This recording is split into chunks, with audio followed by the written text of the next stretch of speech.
चलिए इसका नाम क्या है आप लोग कमेंट बॉक्स में बता दीजिएगा। पहले सुन लीजिए इसको, फिर इसकी मैं रिलाई करता हूँ जम के। भाई अकीदा तो दो चार की तरह बिल्कुल साफ है, मगर ये बरेलवी लोग कहते हैं कि मोहम्मद सल्लल्लाहु अलैहि वसल्लम हमारे घर आते हैं, हमारी महफिल में आते हैं। भाई साहब ये कैसे मुमकिन है? आप जरा सोच कर देखिए।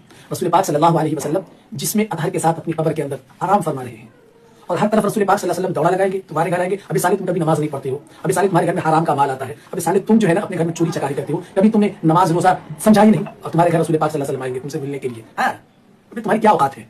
तुम्हारा थोपड़ा मिसुआ। सुन लिया आपने ना क्या बोल रहा था ये, कि नबी पाक सल्लल्लाहु ताला अलैहि वसल्लम कैसे तुम्हारे घर आ सकते हैं। हम इससे एक सवाल करते हैं, अबे जाहिल कह के गंवार उल्लू, ये बता मेरे को, तेरे दारुल उलूम देवबंद में जो दो कुत्तों के दरमियान में लड़ाई हो रही थी, झगड़े हो रहे थे, पता है ये वाला वाकया ना? कासिम नानोतवी तो मर गया था मरदूद, फिर वो उठ करके उन दोनों के दरमियान में सुलह कैसे कराने के लिए आ गया था भाई।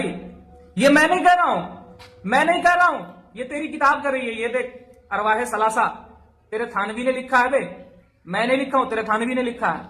कासिम नानोतवी मर गया था मरदूद, उसके बाद दो कुत्तों के दरमियान में जो लड़ाई हो रही थी दारुल उलूम देवबंद के ऑफिस में, वो छुड़ाने के लिए आया था जसद उनसुरी के साथ। जसद उनसुरी समझ रहे हो किसको कहते हैं? अबे ये जिसमें जो है अभी ना जसद उनसुरी है, इसके साथ आया था वहां छुड़ाने के लिए मरने के बाद। अब बताओ इस इंसान को यानी कासिम नानोतवी को जसद उनसुरी के साथ अगर तसर्रुफ करने का हक दिया गया है, अगर ये बताओ कासिम नानोतवी जिसके सदके से पैदा हुआ है, जिसके वसीले से पैदा हुआ है, क्या उसको ये इख्तियार नहीं है कि वो कहीं भी जसद उनसुरी के साथ जा सके? बे खबीस कह के लोगों को क्यों गुमराह कर रहा है? बे जाहिल, तेरे बुजुर्गों के लिए जसद उनसुरी के साथ तसर्रुफ मुमकिन है और मेरे नबी के लिए मुमकिन नहीं है। बे हरामुद्दहर, दोबारा कभी ऐसा अकीदा पेश करने की कोशिश मत करना। तेरे बाप थानवी ने लिखा है, यहां देख। दोस्तों वीडियो आप लोग शेयर करिए, इस काना दज्जाल तक पहुंचाइए।